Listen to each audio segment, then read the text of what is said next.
రామాలయ ప్రతిష్టకు సంబంధించి కావచ్చు, ఒక మహాయజ్ఞానికి సంబంధించింది కావచ్చు, ఆయన తిరుపతిలో జరిగినటువంటి కార్యక్రమంకి సంబంధించి కావచ్చు, అక్కడికి వెళ్ళినప్పుడు అంటే వాళ్ళందరూ ఎంతో టెన్షన్ పడి ఇది జరుగుతుందా జరగదా అసలు ఏంటి దీని పరిస్థితి అని తలకాయలు పట్టుకొని కూర్చున్నటువంటి సిచ్యువేషన్స్లో మీరు మౌన దీక్షలో ఉండి కూడా ఏదో పేపర్ పైన ఒక 2 అక్షరాలు రాసి వారికి ఇచ్చి మళ్ళీ తర్వాత ఆ పక్కన ఉన్నటువంటి పల్లెల నుంచి డబ్బులు ఇలా తీసి ఆ చేయి ద్వారా స్వామి మేము మీకు ఇవ్వాలి కదా అంటే అది రామకార్యము అని చెప్పి మీరెందుకు టెన్షన్ పడుతున్నారు, ఆయన హనుమయ్య ఉన్నాడు కదా ఆయన టెన్షన్ పడాలి, ఆయన చేసుకుంటారులే అని చెప్తే చాలా అద్భుతంగా అవన్నీ కార్యక్రమాలు జరిగినాయి అని చెప్పేసి చాలా చాలా ఉదాహరణలు నాకు చెప్పారు స్వామీజీ.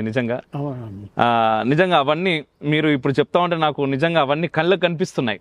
ఎందుకంటే నేను కాదు, మీరు మళ్ళీ అక్కడికే వస్తున్నాను. నేను మొదటి సమాధానం అదే చెప్పారు. వీటన్నిటికీ గల కారణం ఏంటి అంటే నేను అనే అహము అని. కానీ ఇక్కడ నాకు ఏ కోశాన కూడా ఆశ్రమంలో ఆ నేను అనేది ఎక్కడ కనిపించట్లేదు.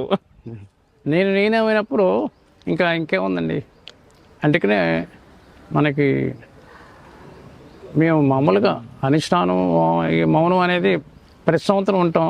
లోకం అంతా ప్రశాంతంగా ఉంచాలి, ఏదో ఆ గ్రహాలు ఈ గ్రహాలు ఎప్పుడు గ్రహాలు వస్తూనే ఉంటాయి, మారుతుంటాయి. కానీ హనుమంతుడి యొక్క ఆదర్శమైనటువంటి మహాపురుషుడు నిష్కామ కర్మయోగి, ఆయన ద్వారా ఈ మన సనాతన ధర్మం రక్షించబడుతుంది అనే ఒక పరిపూర్ణమైనటువంటి విశ్వాసంతో శరణాగత అయి ఉండి మేము వారిని ప్రార్థన చేస్తున్నాం.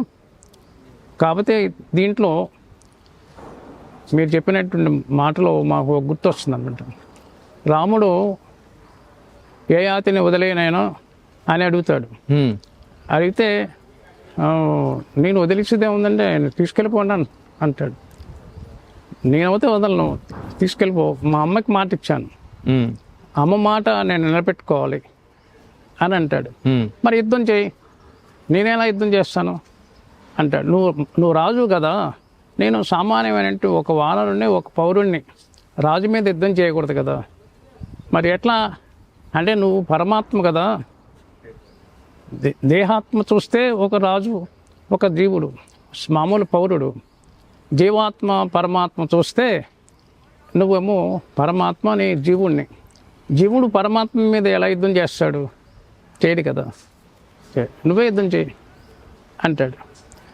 మళ్ళీ పరమాత్మ యొక్క ఆత్మే పరమాత్మ అన్నప్పుడు అన్నిట్లో ఉండే పరమాత్మ ఒకటే కదా. నీలో ఉండే పరమాత్మ అహం బ్రహ్మస్మి, నేను బ్రహ్మనే నువ్వు బ్రహ్మమే. ఇంక బ్రహ్మ ఏ యుద్ధం చేస్తారు రామచంద్ర అంటాడు అనమాట. అలా ఆ స్థితికి వెళ్ళినప్పుడు అలా అనిపిస్తుంది అని ఒక ఉదాహరణ కనిపిస్తుంది. నిజం స్వామి. అప్పుడు బాణం వేస్తుంటే ఏమవుతుంది, ఆయన హృదయంలోకి వెళ్ళిపోతుంది, ఆయన్ని ఏమైపోద్ది అంటే ఆ స్థితికి వెళ్ళినప్పుడు ఏం రాదండి. దానికి మహాత్ములు ఏం చెప్తారంటే నువ్వు సాధన చేసిన తర్వాత అప్పుడు బయటికి రా.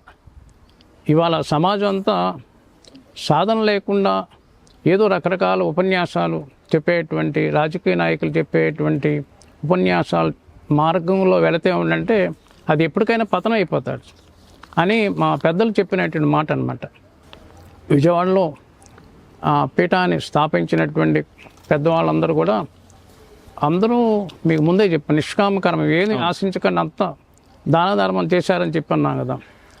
స్వామి హనుమంతుడి యొక్క అనుగ్రహం ద్వారానే ఎన్నో కార్యాలు చేశారు వారు.